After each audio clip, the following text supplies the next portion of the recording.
परंतु स्थिति आपके समक्ष है। वासुदेव कुटुंबकम एवं सर्वे भवन्तु सुखिनः विचारधारा वाला देश, जहां आज नक्सल समस्या ने गंभीर रूप धारण कर रखा है। प्रश्न उठता है, ये नक्सली है कौन?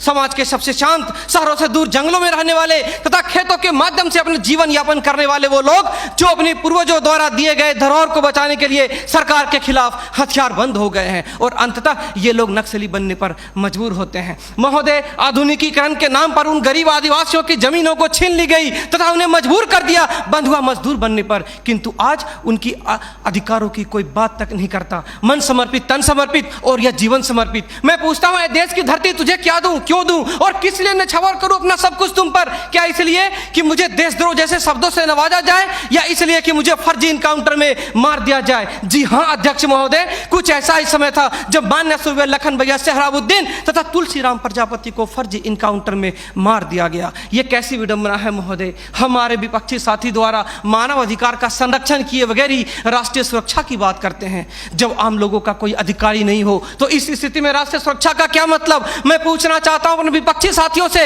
वे किस राष्ट्रीय सुरक्षा की बात करते हैं? पुलिस हिरासत में अत्याचार व मौत, उन्नाव केस, किसानों द्वारा आत्महत्या या बिहार के शेल्टर होम में हुई मासूम बच्चों के साथ दरिंदगी, क्या यह है राष्ट्रीय सुरक्षा? राष्ट्रीय सुरक्षा का अर्थ सिर्फ सीमा की सुरक्षा नहीं बल्कि सीमा के अंदर रह रहे व्यक्तियों की सुरक्षा से भी है। अपने हक को मांगे जाने पर लोगों को नक्सली तथा आतंकवादी करार दिया जाता है तथा यह सुरक्षा देने वाले पुजारी आईपीसी की धारा 124A के तहत गिरफ्तार कर उन्हें देशद्रोह का मुकदमा चलाते हैं, फिर फर्जी इनकाउंटर में भी मार गिराते हैं। जबकि सुनील बत्रा बनाम दिल्ली प्रशासन में माननीय न्यायाधीश ने स्पष्ट किया है कि फर्जी इनकाउंटर हत्या के समान है।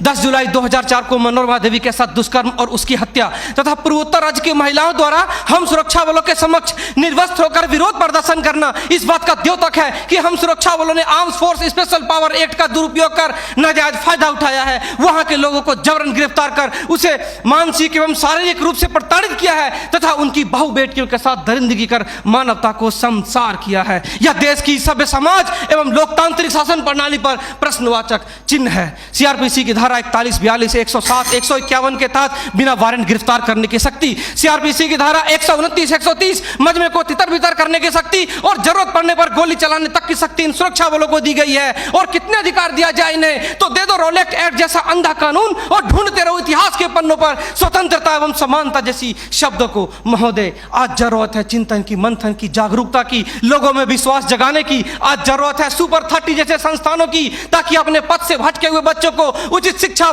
भोजन इत्यादि का प्रबंध कराकर उसे विकास के सही मार्ग से जोड़ सके।